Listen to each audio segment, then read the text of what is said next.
আসসালামু আলাইকুম। কেমন আছেন আপনি? নিশ্চয়ই ভালো আছেন। আপনি ভালো থাকেন এটাই আমরা সবসময় আমাদের পক্ষ থেকে আমাদের যারা ভিউয়ার স্টুডেন্ট যারা আছেন তারা সবাই ভালো থাকেন এটাই আমরা সবসময় দোয়া করি, আমরা আশীর্বাদ করি। আজকে আমি আপনাদেরকে আরেকটি নতুন বিষয় নিয়ে কথা বলবো। আজকে আমরা শিখব ১০ ভাবে ১০ ভাবে আপনি কিভাবে ভালো আছেন এই কথাটা আপনি বলবেন। আপনি বিভিন্ন সিচুয়েশনে থাকতে পারেন, ভালো থাকতে পারেন, মন্দ থাকতে পারেন। আপনি ভালো খারাপের মাঝে থাকতে পারেন। এই সিচুয়েশনগুলোতে আপনি কিভাবে উত্তরগুলো দিবেন? অর্থাৎ কেউ যদি আপনাকে প্রশ্ন করে যে, "আপনি কেমন আছেন?" How are you? তার প্রতি উত্তর আপনি ইংরেজিতে কি ভাবে দিতে পারেন?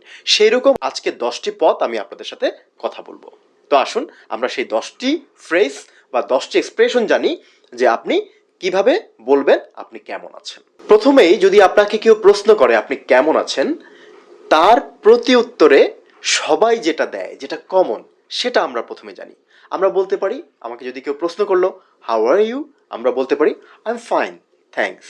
And how about you? I am fine, thanks, and how about you? এই যে আই এম ফাইন, থ্যাঙ্কস বলেছি, এটা হচ্ছে আপনি উত্তর দিলেন, এবং হাউ অ্যাবাউট ইউ যে আপনি বললেন, সেটা হচ্ছে ভদ্রতার খাতিরে তাকেও জিজ্ঞেস করলেন সে কেমন আছে। কারণ একজন মানুষ আপনার খোঁজ খবর নিচ্ছে, আপনি যদি তার খোঁজ খবর না নেন তাহলে কিন্তু ব্যাপারটা সুন্দর দেখায় না, রাইট? সো আপনিও তাকে জিজ্ঞেস করতে পারেন যে হাউ অ্যাবাউট ইউ। ওকে, একটি খুব সুন্দর ফ্রেজ, এটা আসলে ইংলিশ নেটিভরা প্রচুর ব্যবহার করে, আর সেটা হচ্ছে প্রিটি গুড। আপনাকে কেউ জিজ্ঞেস করলো আপনি কেমন আছেন, তখন আপনি বলতে পারেন প্রিটি গুড। মানে সচরাচর যেমন থাকেন তার চাইতে একটু ভালো আছেন। সচরাচর যেমন থাকেন মানে আপনি ইউজুয়ালি যা থাকেন তার চাইতে একটু ভালো আছেন, সেক্ষেত্রে আপনি বলতে পারেন প্রিটি গুড। অর্থাৎ আপনি যে কাউকে এই প্রশ্নের উত্তরে বলতে পারেন প্রিটি গুড। অথবা আপনি খারাপ নেই, আপনি বলতে পারেন নট ব্যাড। আপনি খারাপ নেই, আপনি বলতে পারেন নট ব্যাড। তো ক্লাস করতে করতে এর মাঝে একটু বলে ফেলি, যদি আমাদের এই ইউটিউব চ্যানেলে যদি আপনি নতুন হয়ে থাকেন তাহলে অবশ্যই চ্যানেলটি সাবস্ক্রাইব করে দিবেন।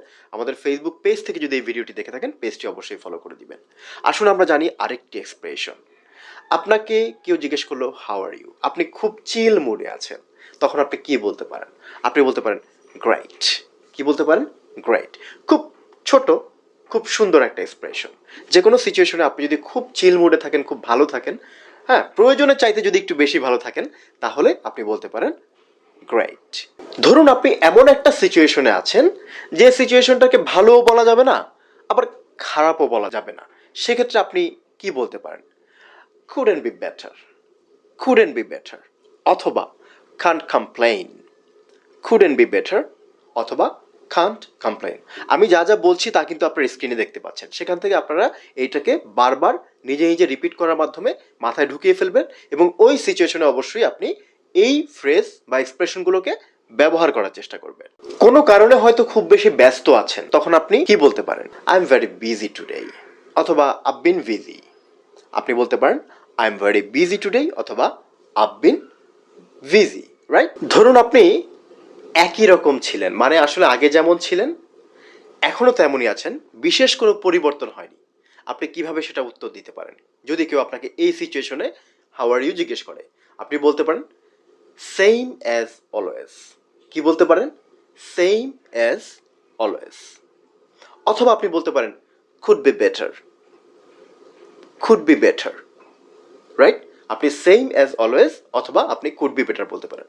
তাহলে এই 10টি এক্সপ্রেশন যদি আপনি শিখে নেন এবং এগুলো যদি আপনি আপনার প্রাত্যহিক জীবনে যেখানে আপনাকে ইংরেজি বলার প্রয়োজন হয় সেই সিচুয়েশনগুলোতে যদি আপনি ব্যবহার করার চেষ্টা করেন, আশা করি অবশ্যই অবশ্যই আপনার ইংলিশ স্পিকিং স্কিলটা আগের চাইতে অনেক অনেক বেশি ইমপ্রুভ করবে।